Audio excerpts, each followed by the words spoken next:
Hello, welcome back on my channel. So today my video topic is going to be the ZZZ tier list changes, or you can say the tier list placement for a new character for this new version, which is the 2.7. Now this version is already come today, and also this version coming along with a new character, which is the Nangong, and also the second character is going to be the Chisa, and Chisa is going to be the phase 2 banner. Now Nangong is coming with along with a rerun character, which is Yadahari, and also the Chisa is going to be the coming along with a Seed, which is also a rerun character as well as.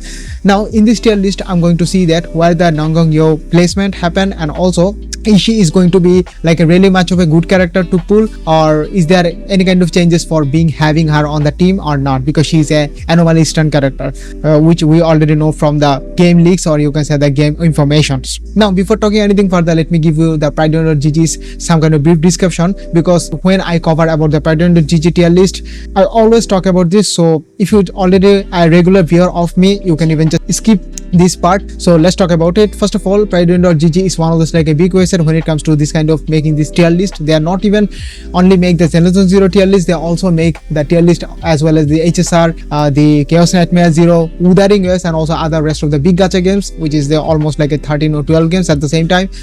So most of the time they are create very much of a controversy between the communities. So in that case, all I wanted to say is that don't take their take very much of a seriously, take it as a grain of salt, or you can say take it as a fun way. That's it.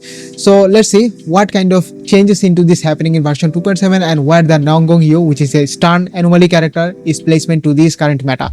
So in here, I'm not going to touch any of those things like about this tier list criteria, roles, tags, and changelog, because if I just touch it, they will spoil me at the right moment. So for the tier 0, which is the Apex tier, yes, she just belonged to the tier 0 at her initial stage of her ranking. Well, that's a very much of interesting to see that, because she's the Anomaly stun character, and from what we have heard from the leaks, that she just give you lots of amount of buff on her kit, which makes a Anomaly team very much of a good and also very much of a meta relevant to this current meta, or you can say the upcoming meta as well as, because before her there was not any other stun character who have a very much of a specialized towards the Anomaly characters, but there was some kind of a specialized or dedicated stun character, which was the Lighter, Lycon, because those two characters are dedicated toward their own team, such as the Lighter is very much of a good for the Pyro team, and when it comes to the Lycon, this guy is very much of a good towards the Ice team. There was a stun character who just totally breaks the game's meta, which was the none other than the Dialin, and when the Dialin was released, she just totally breaks the whole stun character, because if you don't even have her on your account is going to be the brick anyway, because on her kit she can give you a lots of ultimate generation, or you can say not actually generation, because this generation part is going to be giving you another stun character, which is the, what's her name again? Yes, it is the Jufufu. And also from the Dialin case, when she goes to her like a assist or chain attack, she just gives you an instant ultimate, which makes your DPS character ultimate maniac and also ultimate machine, which you never think of it. So that how much of a powerful she is, and also she is going to give you crit damage buff, somewhat like a vulnerability buff towards your enemies, because that's why just your DPS character can do more damage, and she just going to be the best in slot for each and every team. She's not going to be dedicated one, she's just any other universal character. So if you just somehow really want to pull your perfect stun character, I guess wait for the Dialin to pull for her. I guess this is going to be my suggestion, but let's see what kind of things that Nangong is going to be giving you buff beside the Anomaly buffs, because she's a specialist the Anomaly characters. But before that, let's see any other changes already happening in this tier list by having her, which is going to be the Arya, because in their previous patches tier list, Arya was considered as a tier 0.5, but they were just put her into the watch up tier list. They were testing her that she is going to be very much of a good one by lots of testing and lots of stress testing to see that how much of a relevant she's going to be the future meta, and or you can say the respective meta as well as.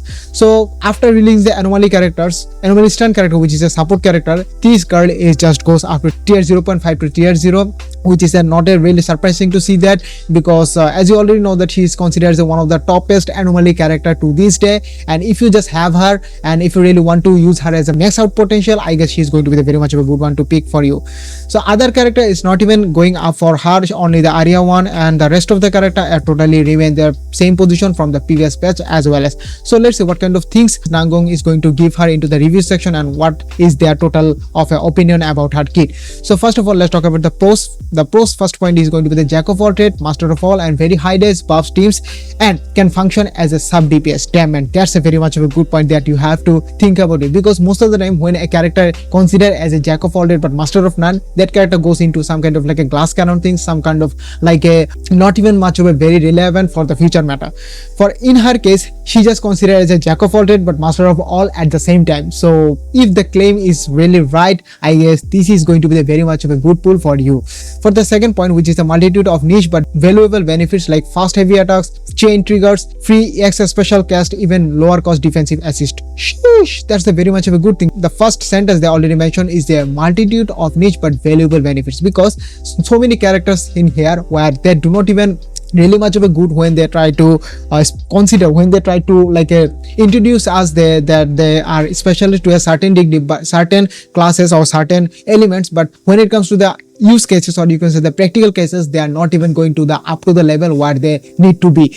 From this second point of the first sentence, that she's going to be very much valuable to her niche and also going to give you higher amount of days, chain triggers very much fast, I guess she's going to very much of a good for any other anomaly teams or any other anomaly DPS character as well. As for the third point, which is the unlocks new routes and also combos for anomaly teams owing to fast stuns, anomaly build up buffs, and extend the stun duration. Damn, and that's a very much of a good thing, because extend the stun duration is another important things that you have to remember before taking anything further, because most of the time when it comes to the anomaly characters, they do the damage when the enemies are in a very much of a stun stage. So anomaly build up is another things, because most of the time the characters really heavily dependent on their signature weapon and also the relic things, where they can even get the higher amount of anomaly mystery, because there's the damage source of there, or that's the things they scale most of the time. That's why they are the anomaly DPS. So giving them a very much of a high anomaly things or anomaly stats to their overall kit, I guess this is going to be very much of a good one. For the fourth point, which is going to be the joke one, I'm not going to talk about it. Let's move on to the cons. For the first point is going to be the Anomaly Stunner, a class that a few anomaly agents have matching additional abilities for limiting many team damage ceiling. What I already mentioned before is that she's going to be very much of a dedicated towards the anomaly teams. So if you don't even use her on the anomaly teams, outside anomaly teams, any other teams, I guess she's not going to be give you the exact performance what you need to have on the first place. So you have to use her on the anomaly teams, I guess. Other than that, she's going to be the useless one. For the second point, which is a heavy reliant on her signature W engine for the best performance with no alternative even coming close. Damn, man, that statement is just totally going to devaluate her on overall. Why am I saying this? Because this sheet is totally similar to the Wuthering Waves signature weapon sheet, because if you don't even have the signature weapon on the Wuthering Waves on a certain characters, especially after anniversary character, Wuthering Waves character is going to be the dog shit to the code. So I guess they are just doing it for a boost their cell, because most of the time their cell is not going to be the very much of a good one.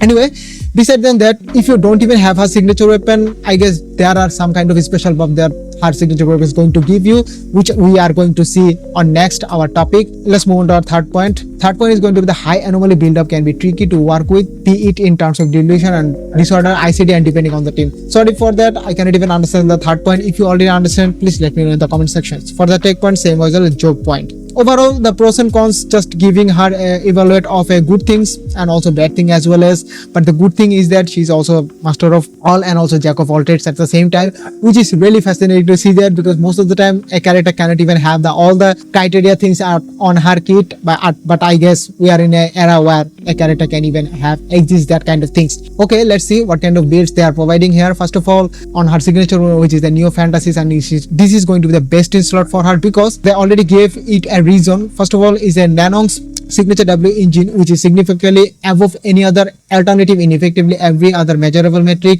As Nangong gets impact from the anomaly mastery, it is main state means the outframe general impact percentage W engine days, and the obscene amount of anomaly proficiency lead to a much greater personal damage contribution, has its standard team wide damage percentage buff that alternatives do not provide. It is easy to use, being effectively active all the times, and make a very much of a big difference to a team total damage output. So basically what she have on her kit, which is the anomaly proficiency, is going to is equal to the impact percentage. So she does not even have a kind of like a similar things where every other race character or every other strength character really need to the impact on her relics, which is the actual main substat, so not actually substat, main stat of her relics. But in her case, she really needs higher amount of anomaly proficiency to goes up to the impact percentage, and that impact percentage cannot even be compared to an actual relic main stat impact percentage. Having her on your kit or on her as a equipment, I guess she's going to be the outperform any other stun character exists into this game.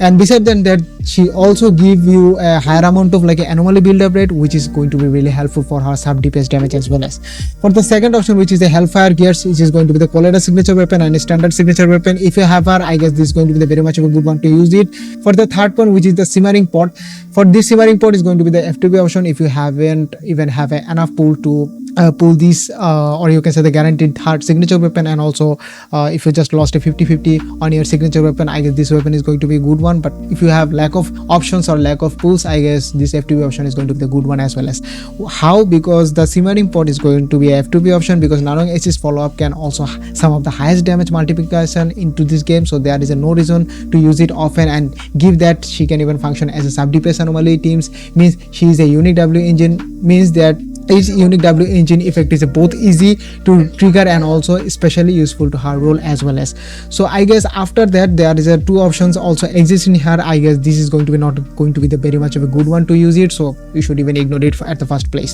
For the team synergy, I guess they already provided so many anomaly characters, not actually so many, all the anomaly characters which exist into this game, so I guess she's going to be the very much of a good for every other teams that exist in here. So first one teams is going to be the premium tapu support for our previous character, which is Arya, and she is the anomaly DPS, or you can say the powerhouse Juggernaut, and obviously she's also going to be the best player for her. For the second team, Barnish, man, Barnish still holds up to this current meta after like a 1 or 1.5 years later. For the second team, Alice is not even that old, she's kind of like a 5 or 6 months ago, but she's also considered as a good one, or you can say that she's a better version of the Jendo, which is also still relevant to this meta just because they just gave her some kind of tweaks and buffs to this previous or few patches ago. Yanage, just like the rest of them, Miyagi and also the Piper and also the Grace, all the characters are going to be getting the highest amount of benefit from her being her on the team. I guess there is nothing much to discuss in here because most of the things that I already discussed on my previous topics, all the things are totally remain to the same previous patches. So if you really want to pull her on your teams, you must to have dedicated towards the anomaly teams, because outside her than that, I guess she's not going to be the best one. And besides that, if you really want to have like a universal stun character who can give you a huge value to your each and every teams, I guess DLN is going to be the first choice that you have to reconsider about pulling before her. So I guess that's all for this video. If you like it, leave a like, and also if you have any kind of question regarding this tier list changes or tier list placement of her, you can even feel free to let me in the comment section, and see you on the next video. Peace.